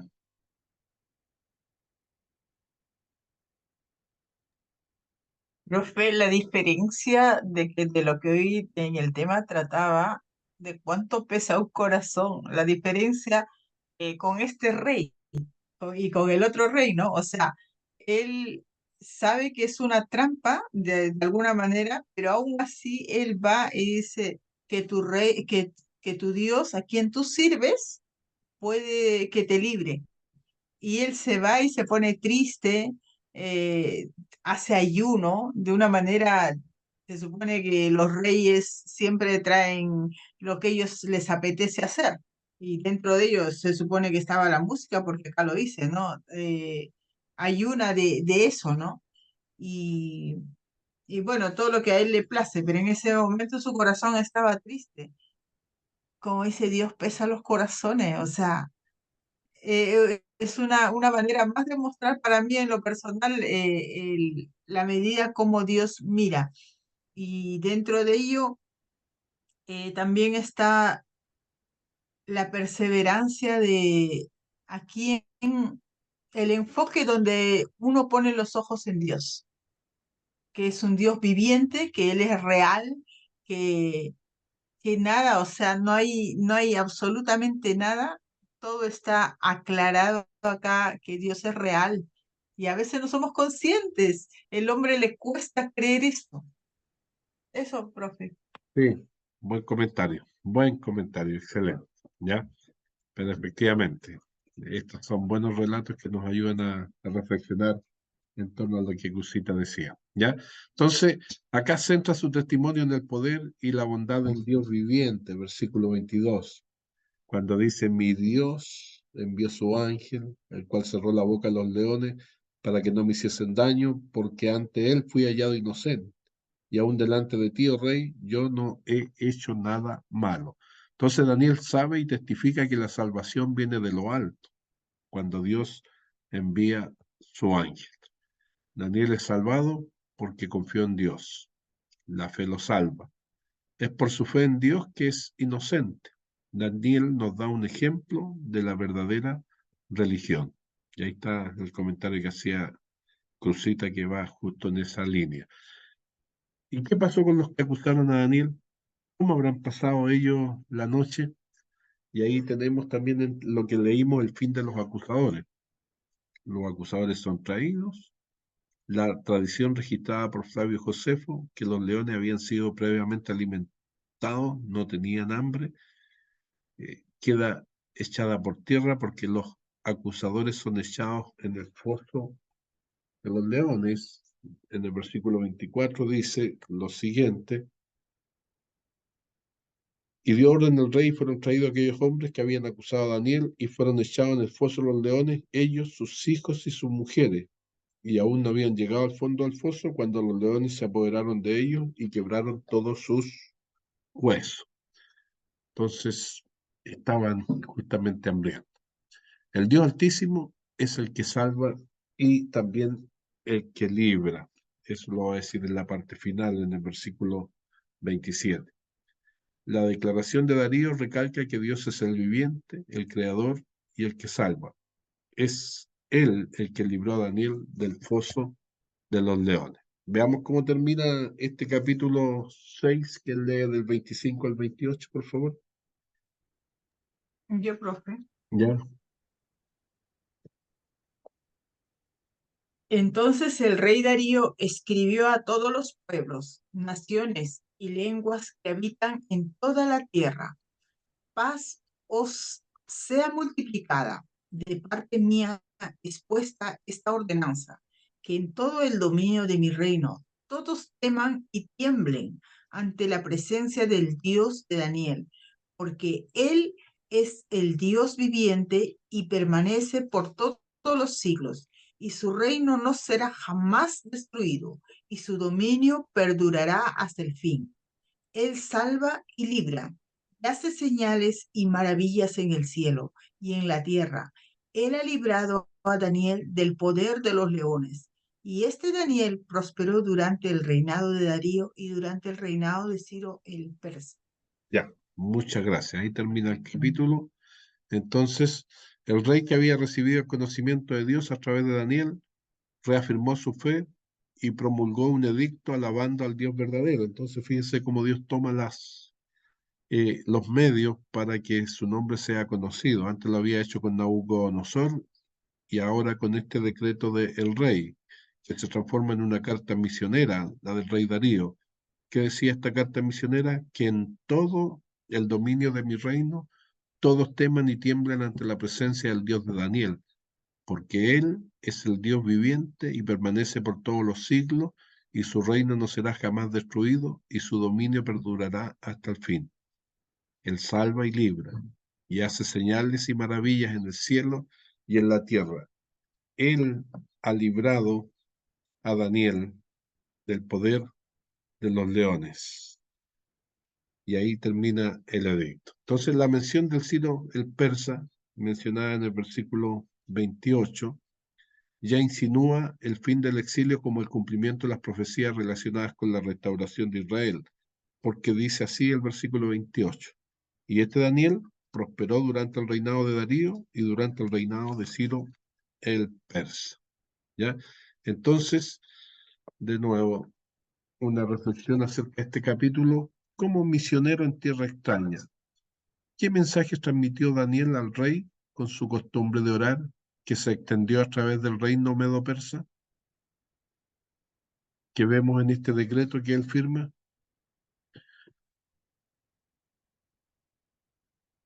¿Qué podríamos contestar a eso? La relación permanente con Dios. ¿Ya? ¿Qué más? Él es el Dios todopoderoso, que nada se mueve, ni siquiera la hoja de un árbol se mueve sin la Claro. colaboración. Entonces sí, ahí va la fidelidad de un hombre a Dios en toda circunstancia, ¿ya? Entonces ya vamos sacando a colación las lecciones o los principios que rigieron la vida de estos 4 jóvenes en esta primera parte del libro, que es la parte biográfica, que va del capítulo 1 al 6. Según el capítulo 1, el principio de obedecer a la ley de Dios, de no contaminarse. En el capítulo 2, dejar sus problemas en manos de Dios. En el capítulo 3, cuando son echados al horno de fuego ardiente, la obediencia a los 10 mandamientos. Y ahora, en el capítulo 6, la costumbre de orar continuamente. ¿Ya? Entonces ahí tenemos la lección. Ahora, en los minutos que queda, veremos algo del capítulo 7, que es la segunda parte del libro, donde aparecen los sueños y las visiones de Daniel. Entonces, se ha acabado la parte biográfica y empieza la parte apocalíptica, el inicio de las visiones. Estamos en la mitad del libro de Daniel, el capítulo 7 es el corazón del libro de Daniel. Este capítulo es el eje central que inicia la segunda parte del libro y por lo tanto también nos permite la entrada al género apocalíptico. Entonces, la segunda parte de este libro va del capítulo 7 al 12. En la segunda parte, las visiones apocalípticas contienen también una interpretación de la historia y un mensaje doctrinal. Destacamos las 4 importantes, ya en esta segunda parte, en cuanto a las visiones. Tenemos en el capítulo 7 la visión de las 4 bestias, en el capítulo 8 la visión del carnero y el macho cabrío, en el 9 hay una oración de Daniel y la profecía de las 70 semanas, en el capítulo 10, la visión junto al río Tigris. En el capítulo 11, visiones acerca de los reyes del norte y del sur. Y termina con el capítulo 12, el tiempo del fin. Entonces, cuando aquí dice, destacamos las 4 visiones importantes, son las visiones que están en el capítulo 7, la primera visión, capítulo 8, la segunda visión, capítulo 10, la tercera visión, capítulo 11, la cuarta visión. Estas son las visiones que tiene Daniel, las otras eran las visiones que tenía el rey Nabucodonosor. Entonces, aquí tenemos el capítulo 7 representado. Algo de esto tienen que dibujar, pero completo, como dice el capítulo 7. Entonces, acá se interrumpe el flujo cronológico del libro. Se regresa al tiempo de Belsasar, que está gobernando en el año 553. Fíjense cómo comienza el versículo 1. Ya en el capítulo anterior estaban gobernando los medos persas y acá dice, en el primer año de Belsasar, rey de Babilonia. Entonces se retorna un poquito en la narración para hablar del tiempo de los babilonios. ¿Ya? Es el año de la victoria de Ciro sobre el rey de los medos, Astiaguis. Este capítulo 7 en algún sentido es paralelo a Daniel capítulo 2, por eso en esta imagen aparece por el lado izquierdo la estatua que aparecía en el sueño de Nabucodonosor del capítulo 2 y en el capítulo 7 va a aparecer las figuras de las bestias, ya de estas bestias. Cubre el mismo periodo de tiempo, desde Babilonia hasta el fin de la historia humana. Y evoca los mismos 4 reinos representados simbólicamente por los metales de Daniel capítulo 2, pero ahora en la figura de estos animales que están ahí descritos. Hay que tener en cuenta que ese paralelismo es la clave de nuestro método de interpretación. Siempre, si queremos entender un poco las visiones y el significado de proféticamente hablando de estos capítulos, hay que leer en conjunto el capítulo 7 a la luz del capítulo 2. En el capítulo 2 es Nabucodonosor el que recibió la visión. En el capítulo 7 es Daniel, ¿ya? Versículo 1. En el primer año de Belsasar, rey de Babilonia, tuvo Daniel un sueño y visiones de su cabeza mientras estaba en su lecho. Luego escribió el sueño y relató lo principal del asunto. Entonces, por eso ahí está durmiendo y está recibiendo las visiones. Le sacamos esa foto a Daniel ahí justo cuando estaba durmiendo, ¿ya? Lo que Dios reveló es lo que el autor narra. Dios es el que lo presenta. Y acá tenemos una visión con 4 bestias. Así podría resumirse el contenido del capítulo 7, ¿ya? Entonces, partamos leyendo, porque acuérdense que ustedes tienen que hacer el dibujo de todo este capítulo para la próxima semana. Entonces, al yo incorporarlo hoy día es para ayudarles para que no quede nada fuera del dibujo, ¿ya? De la visión, no de Daniel durmiendo, sino que la visión que él tiene. Entonces, ¿quién lee del 1 al 8, por favor? Amén. ¿Ya? Dice, en el primer año de Belsasar, rey de Babilonia, tuvo Daniel un sueño y visiones de su cabeza mientras estaba en su lecho. Luego escribió el sueño y relató lo principal del asunto. Daniel dijo, miraba yo en mi visión de noche y he aquí que los cuatro vientos del cielo combatían en el gran mar, y cuatro bestias grandes, diferentes la una de la otra, subían del mar. La primera era como un león y tenía alas de águila. Yo estaba mirando hasta que sus alas fueron arrancadas, y fue levantada del suelo y se puso enhiesta sobre los pies a manera de hombre, y le fue dado corazón de hombre. Y he aquí otra segunda bestia semejante a un oso, la cual se alzaba de un costado más que del otro y tenía en su boca tres costillas entre los dientes. Y le fue dicho así, levántate, devora mucha carne. Después de esto miré y he aquí otra semejante a un leopardo con cuatro alas de ave en sus espaldas. Tenía también esta bestia cuatro cabezas y le fue dado dominio. Después de esto miraba yo las visiones de la noche y he aquí la cuarta bestia, espantosa y terrible y en gran manera fuerte, la cual tenía unos dientes grandes de hierro, devoraba y desmenuzaba y las sobras hollaba con sus pies y era muy diferente de todas las bestias que vi antes de ella, y tenía 10 cuernos. Mientras yo contemplaba los cuernos, he aquí que otro cuerno pequeño salía entre ellos, y delante de él fueron arrancados 3 cuernos de los primeros. Y he aquí que este cuerno tenía ojos como de hombre y una boca que hablaba grandes cosas. Bien,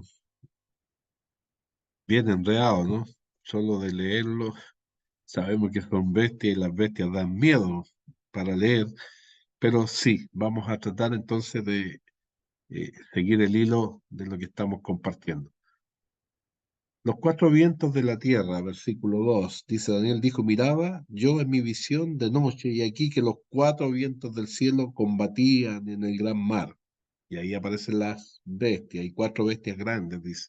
Entonces, la profecía, los cuatro vientos, dice, están personificando cuatro rincones de la tierra. Siempre dice, o los cuatro puntos cardinales también se menciona. La profecía de Daniel quiere decir esto que incumbe a todo el mundo, ¿ya? Y ahí aparecen las cuatro bestias, que aquí tenemos parte del dibujo que ustedes tienen que hacer, hay que ver si esto es suficiente, ¿ya? Pero de las bestias, la parte de arriba es como la interpretación, pero al minuto estamos, la parte de abajo es cada una de las bestias de lo que ustedes tienen que dibujar. Entonces, estamos aquí viendo el 7.1, que después va a estar mencionado en el 15 y en el 28. Nos dice que es el primer año de Belsasar. Esta es una impresión abrumadora que profundiza el tema del capítulo 2. ¿Ya? El versículo 15, que nos dice después de tener estas visiones, dice, se me turbó el espíritu a mí, a Daniel en medio de mi cuerpo y las visiones de mi cabeza me asombraron, o sea, él no entendió. Y el versículo 28 dice, he aquí fue el fin de sus palabras en cuanto a mí. Daniel, mis pensamientos me turbaron y mi rostro se demudó, pero guardé el asunto en mi corazón. O sea, le causó un profundo impacto, una impresión abrumadora a Daniel después de mirar y procurar entender esta visión que Dios le entregó de estas cuatro bestias.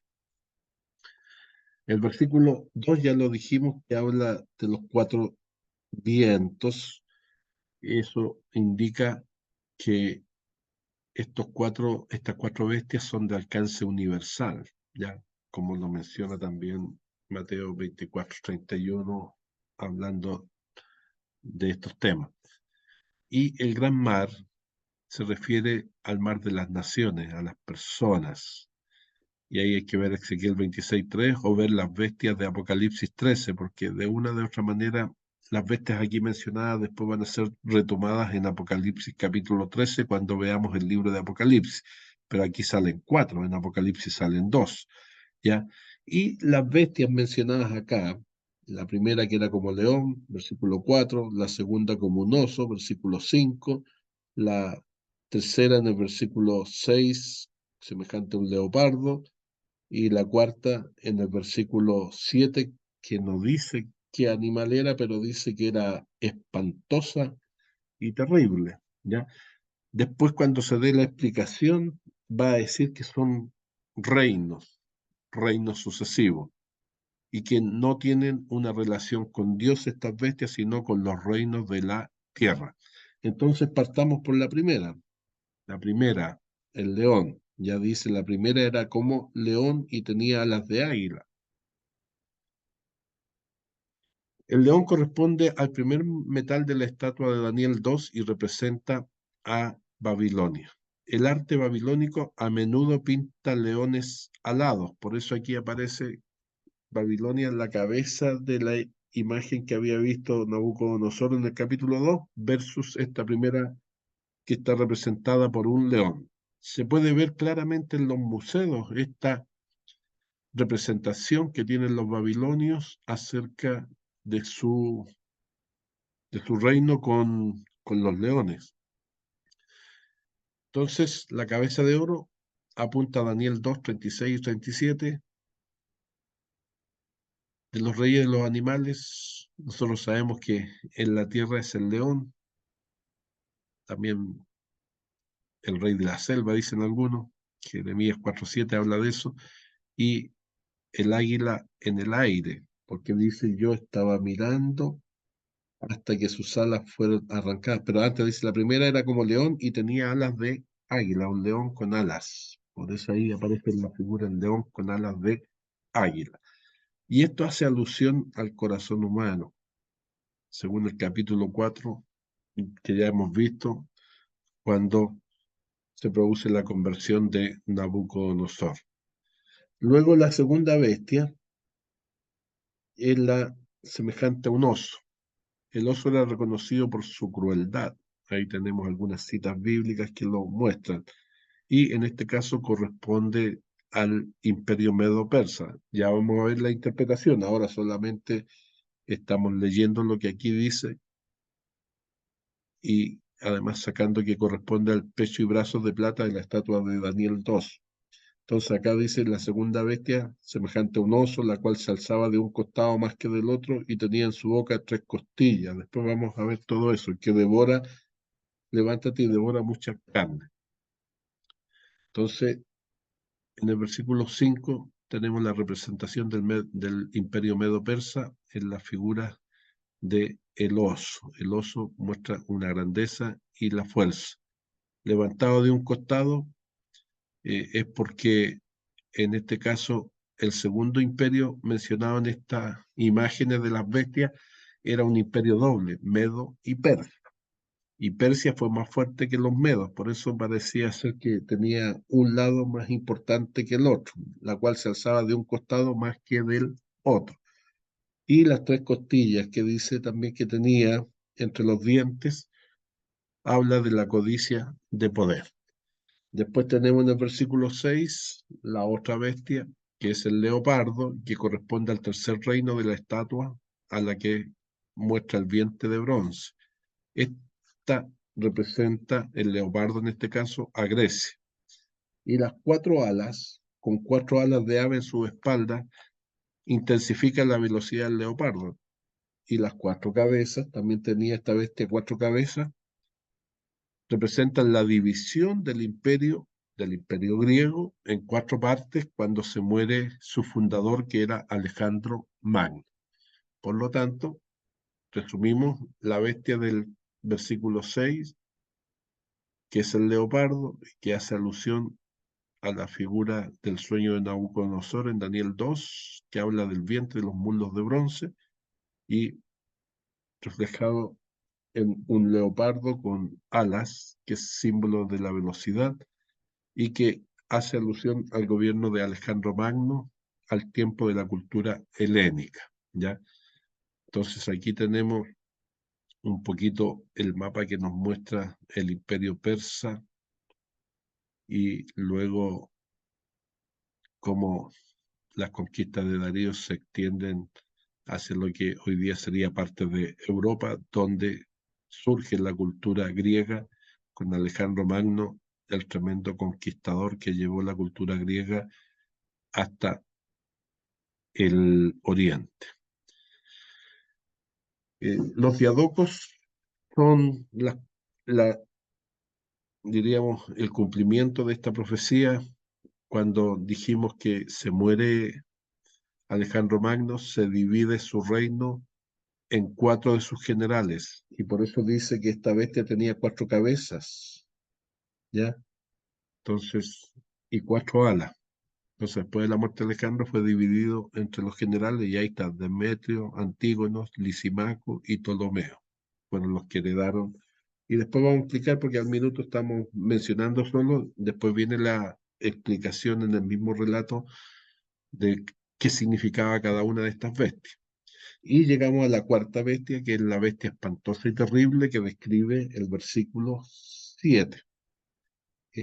Después de esto miraba yo en la visión de la noche y aquí la 4ª bestia, espantosa y terrible, y en gran manera fuerte, la cual tenía unos dientes grandes de hierro, devoraba y desmenuzaba, y las sombras hollaba con sus pies, y era muy diferente de todas las bestias que había antes de ella, y tenía 10 cuernos. Entonces, esta bestia representa el Imperio Romano, corresponde con las piernas de hierro, porque esta tiene dientes de hierro. Sus atributos son triples: espantosa, terrible y en gran manera fuerte. Entonces, la bestia de Daniel 7:7 representa a Roma, y su paralelo está en el capítulo 2, versículo 33 al 40. Y algunos ven también el cumplimiento de la bestia del Apocalipsis acá, la que está mencionada en el capítulo 3. El ejército romano era un ejército bien organizado y disciplinado, y los 10 cuernos es un simbolismo que representa completo, responsabilidad o fuerza política. Entonces ahí tenemos también un mapa que nos muestra todas las conquistas y la expansión del Imperio Romano. Entonces, los 10 cuernos de esta 4ª bestia representan reinos que surgen del 4º reino. Al igual que en Daniel 2, el 4º reino termina dividiéndose, que son los dedos de los pies. Y la historia a nosotros nos confirma esto. Y después va a aparecer el versículo 8 que habla del cuerno pequeño. Dice: mientras yo contemplaba los cuernos, he aquí que otro cuerno pequeño salía entre ellos, en la 4ª bestia. Y delante de él fueron arrancados 3 cuernos de los primeros, y he aquí que este cuerno tenía ojos como de hombre y una boca que hablaba grandes cosas. Entonces, ojo con eso. No solamente hay que dibujar las 4 bestias, sino que a una de ellas hay que dibujarle el cuerno pequeño, ya que tiene rostro humano, que representa un punto culminante en el capítulo y se convierte en la única preocupación de Daniel, ya como lo menciona acá. Y luego lo va a mencionar en el versículo 24 cuando va a explicar qué significa esto. Es el último y mayor poder. El profeta lo describe en detalle. Su aspecto, dice, el elemento humano del cuerno pequeño lo hace distinto de todos los demás poderes animales del capítulo. Esto le da una connotación religiosa. El cuerno pequeño es un poder político y religioso. ¿Y qué acciones hace? El cuerno pequeño dirige sus ataques contra Dios y su pueblo. Daniel 7:25 lo describe. Ya, como lo describe, hablará contra el Altísimo, hablará palabras contra el Altísimo. Ese es un ataque contra Dios. Y dice: y a los santos el Altísimo quebrantará. Entonces oprimirá a los santos. Este es un ataque contra su pueblo. Además, pensará cambiar los tiempos, también dice a continuación. Esto lo vamos a ver enseguida. Entonces, el cuerno pequeño del versículo 8, y que después se va a explicar del 19 al 25, tiene su paralelo en Daniel capítulo 2, versículo 33 y del 41 al 43. Este es un reino existente en la segunda venida de Jesucristo. Entonces algunos dicen que aquí se pega un salto para hablar de el anticristo, ya el último gobierno del mundo. El mismo reino, pero un estado diferente, que puede surgir de la Unión Europea. Acuérdense que dice que surge de los cuernos, surge uno más pequeño, ¿ya?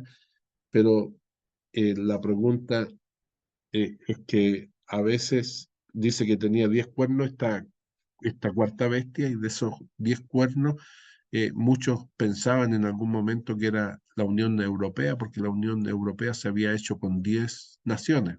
Después se bajaron algunas, se han sumado otras y hoy día no son 10. Pero podría apuntar a la Unión Europea, puede que sí, puede que no. Algunos teólogos sí han hecho alusión a eso, pero se refiere a reinos, estados, países que le dan poder y organizan un gran reino unificado. Y lo concreto es que el anticristo pareciera ser que vendrá de ese reino. Y las características, según el versículo 7, poder y brutalidad, ya devoraba, desmenuzaba, altivez y endiosamiento, según el versículo 8. Y los otros versículos que están al lado, cuando dice el 25, es como donde se va a amplificar la información que está dando en estos primeros versículos.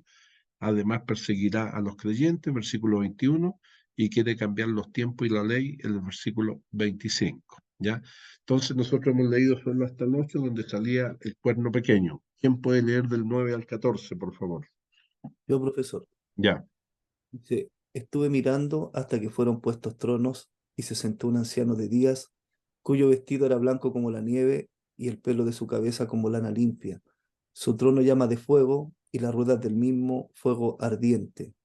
Un río de fuego procedía y salía de delante de él.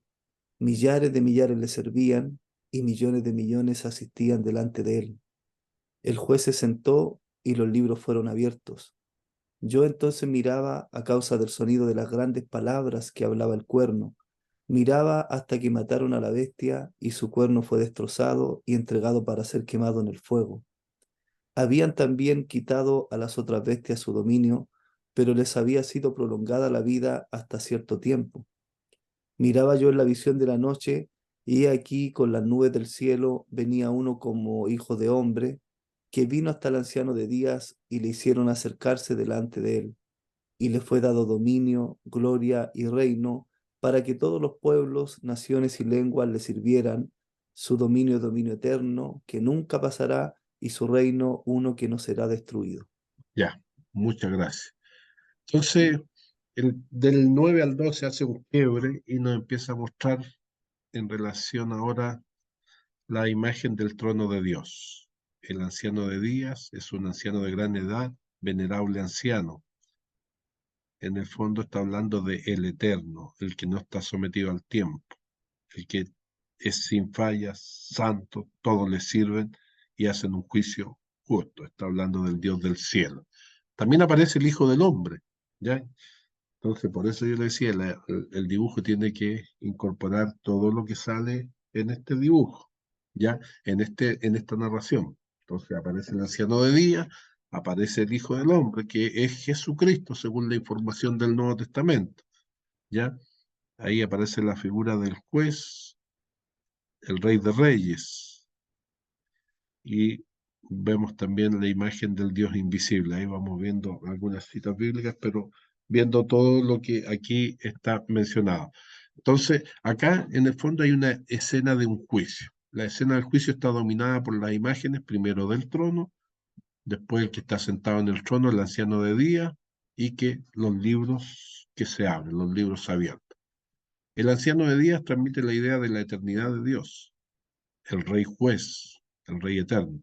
El concepto es reforzado por la imagen del cabello blanco. Su edad lo califica para ser el juez. Esto implica que es una señal de sabiduría. El anciano de días es el mismo Dios. Solo él conoce toda la historia y está en óptimas condiciones para juzgar. Su vestido blanco como la nieve representa su carácter. Y el Hijo del Hombre, mencionado en el versículo 13 y 14, dice, miraba yo en la visión de la noche, y aquí con las nubes del cielo venía uno, como un hijo de hombre, que vino hasta el anciano de día, y le hicieron acercarse delante de él. Aquí nos habla de la última etapa, que es la más fantástica. Aparece como montado sobre las nubes. Es una expresión para referirse a alguien de naturaleza humana y se refiere en este caso a Jesucristo. Sí, Óscar, adelante. Profe, ¿la expresión anciano de días se refiere a un anciano de muchos días o anciano de días de pocos días? No, es una figura que se está refiriendo, como lo dijimos en la diapositiva anterior, eh, a Dios.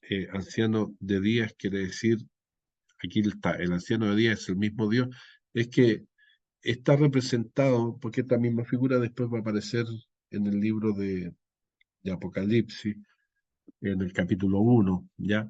Como, como Dios representado como un anciano que vive eternamente, entonces que tiene toda la experiencia y la vida misma, pero recuerden que Dios, si aparece una figura humana, Dios no es hombre, ¿ya? Es solo una representación, un antropomorfismo, pero que nos quiere mencionar que es la figura habitual que la gente se imagina de Dios, pues ya, un ancianito, un viejito, bueno, que está en el cielo, que tiene, y aquí justamente está esa imagen, pero queriendo decir que Él está sentado en un trono, que Él tiene el control y que Él está ahí puesto como un juez para decidir y tomar decisiones en torno a lo que viene.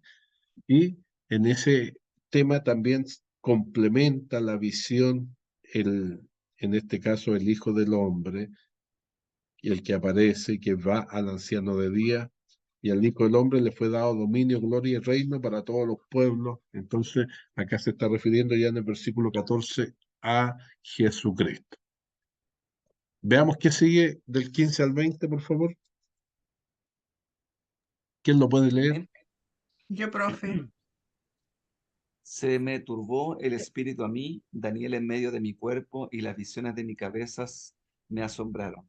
Me acerqué a uno de los que asistían y le pregunté la verdad acerca de todo esto, y me habló y me hizo conocer la interpretación de las cosas. Estas cuatro grandes bestias son cuatro reyes que se levantarán en la tierra. Después recibirán el reino de los santos del Altísimo y poseerán el reino hasta el siglo, eternamente y para siempre.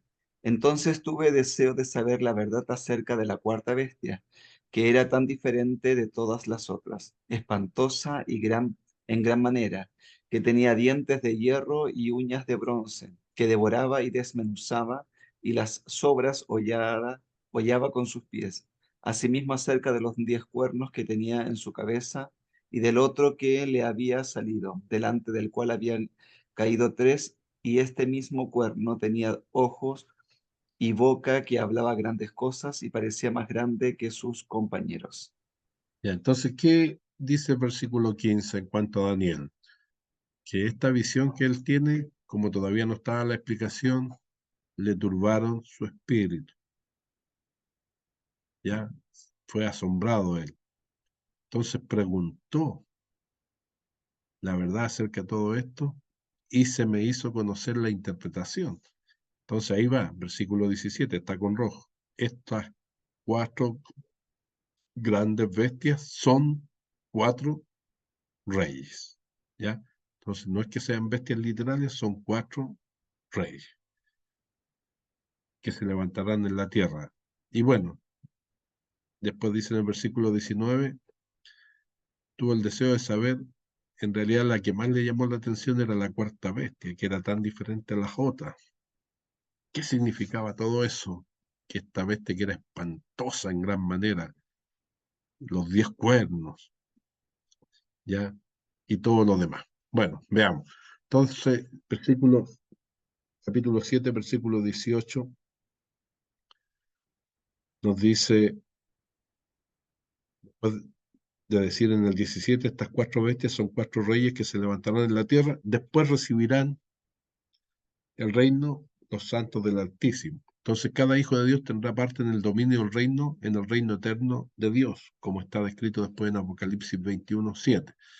Entonces aquí tenemos la correspondencia con las imágenes, la visión que había tenido Nabucodonosor en el capítulo 2 y que representaba reinos, ahí está, ahora se complementa con la visión de Daniel en el capítulo 7. El león es Babilonia, el oso los medos persas, el leopardo Grecia y la bestia terrible es Roma, ¿ya? Y después los reinos divididos, ya que van a venir al final de los tiempos.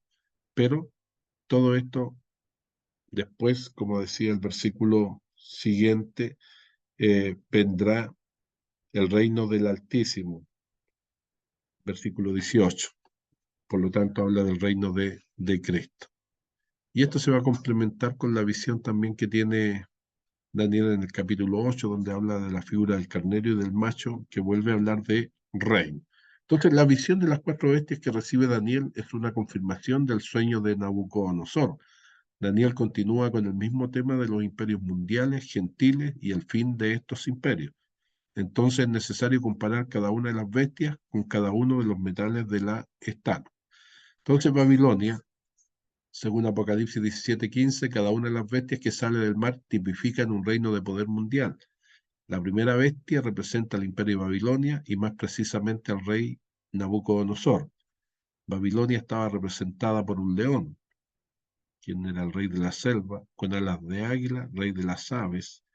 Ya dijimos que eso representaba el dominio total que tenían los babilonios, y los cambios ocurridos para convertirla en una criatura más humana puede hacer referencia al relato que hay en el capítulo 4 de el árbol que ahí aparecía. Luego, la segunda bestia, el imperio medo-persa, la segunda bestia era semejante a un oso y tenía 3 costillas y se levantaba más de un lado que del otro. Este era el imperio medo-persa. Las 3 costillas representan 3 enemigos que venció. Estos son Babilonia, Lidia y Egipto. Se levantaba más de un lado que del otro, quiere decir que la rama persa del imperio llegó a ser más importante que la meda. Y el mandamiento, levántate y devora carne, se refiere al carácter conquistador que tenía este imperio. Luego está el imperio griego. La tercera bestia era semejante a un leopardo con 4 alas y 4 cabezas. Esta simbolizaba a los griegos.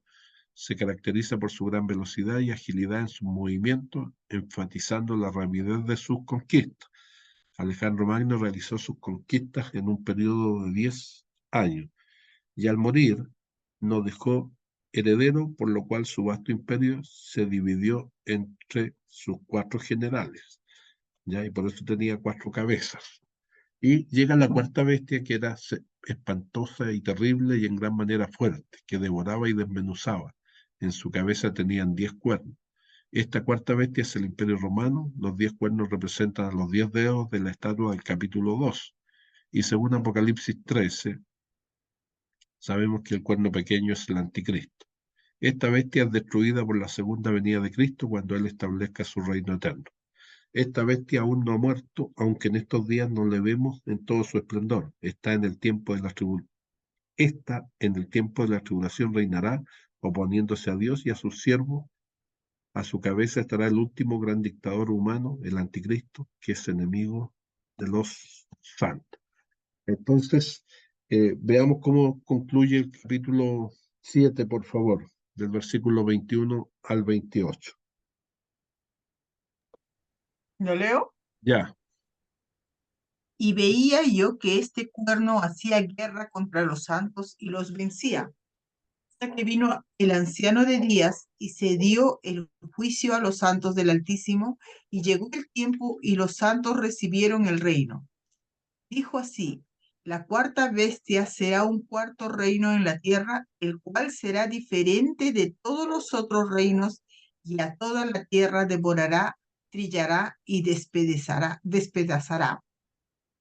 Y los 10 cuernos significan que de aquel reino se levantarán 10 reyes, y tras ellos se levantarán otro, el cual será diferente de los primeros, y a 3 reyes derribará, y hablará palabras contra el Altísimo y a los santos, y del y, y los santos del Altísimo.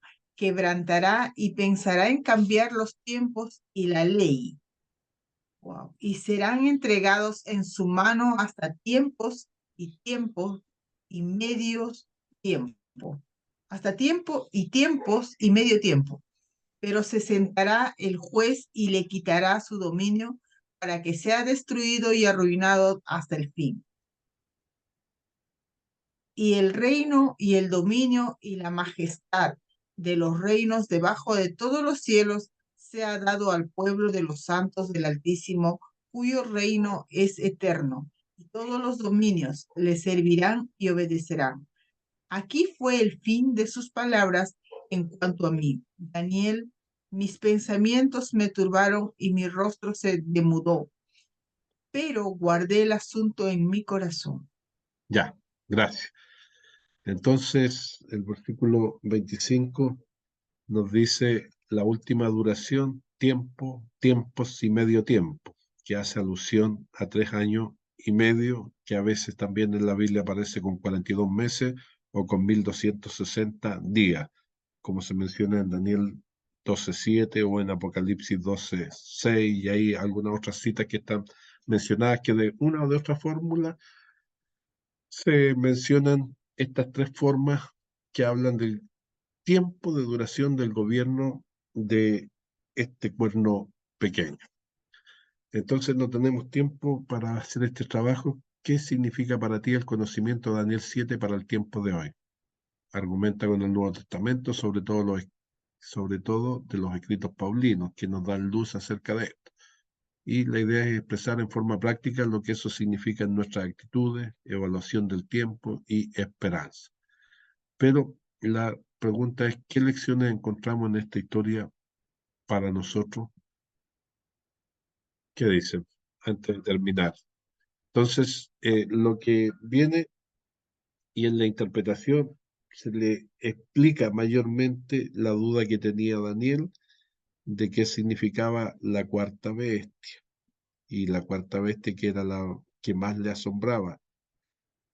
Tuve deseo, dice el versículo, de saber qué significaba la cuarta bestia, los 10 cuernos. Y entonces viene y se le explica, la cuarta bestia será un cuarto reino, versículo 23, la cual será diferente de todos los otros reinos, y a toda la tierra devorará, trillará y despedazará. Y los 10 cuernos significan que aquel reino se levantarán 10 reyes, y tras ellos se levantará otro, el cual será diferente a los primeros. ¿Y qué va a hacer? Hablará palabras contra el Altísimo, y a los santos del Altísimo quebrantará, pensará en cambiar los tiempos y cambiar la ley, ¿ya? Y etcétera. Entonces ahí va dando la explicación un poco que todos estiman que eso se va a cumplir con el gobierno del anticristo, que será el que hará todas estas cosas.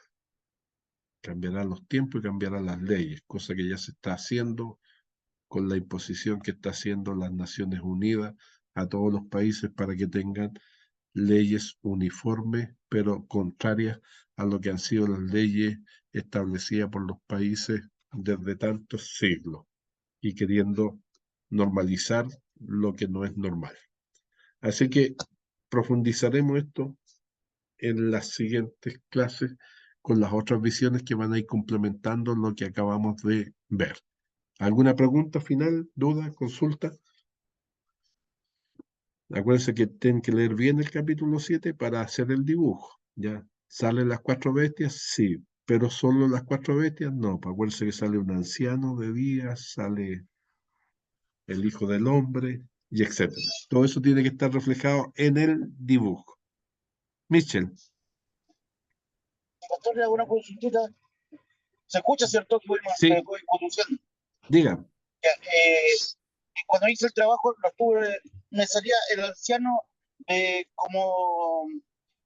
barba como helada, cabello blanco, y después hablaba de un juez que venía en majestad, en el cual corrían ríos como de fuego, con ruedas de fuego. Son dos personajes distintos, ¿cierto? Uno es Dios y otro es Jesucristo. Sí, sí. Recuerden que Esa era mi también pregunta. lo que pasa es que acuérdate que Jesús es Dios, entonces hay que estar mirando para saber cuándo alguna de estas alusiones se refieren a Dios o cuándo se refieren a Jesucristo, porque también Dios es juez, pero Jesús también es juez, ¿ya? Entonces hay que leer bien el contexto para ver a cuál de los dos se está refiriendo, ¿ya? Entonces ahí cuando habla del anciano de día, se está refiriendo a Dios, porque después dice, y vino uno como hijo de hombre, entonces ahí se está refiriendo a Cristo. Pero en el juez a veces se refiere a Cristo y a veces se refiere a Dios, y ahí hay que ver qué versículo estamos usando. Ok, Crucita, gracias. Sí, profe. Mire, es que lo que pasa, yo lo había hecho así, el ¿ya? dibujo, ¿Ya? no sé si estará bien dentro de lo que Pero, ¿qué falta ahí? Está están el todas las anciano, bestias. el No, anci- el anciano, tendría que estar el anciano acá, están los vientos de los sí, 4 lados. sí, falta el anciano y falta el hijo del hombre. Ya, pero ese sería en otra Sí, hoja, no creo que entre acá. puede ser, pues, puede ser. Es que uno a veces puede ponerlo todo en un solo cuadro, si no, haga otra que represente y me manda las dos. Pero sí, Ya, profe. estaría. Eso le quería Ya, preguntar, más que todo. De ahí se lo enviaba personalmente, pero la próxima semana no voy a estar, profe. Tengo ya. un... Bueno, Ya, ahí está. Que Dios les bendiga. Nos volvemos a encontrar la próxima semana. Que tengan ya, un profe. buen fin de semana. Le bendiga. Bendiciones. Bendiciones.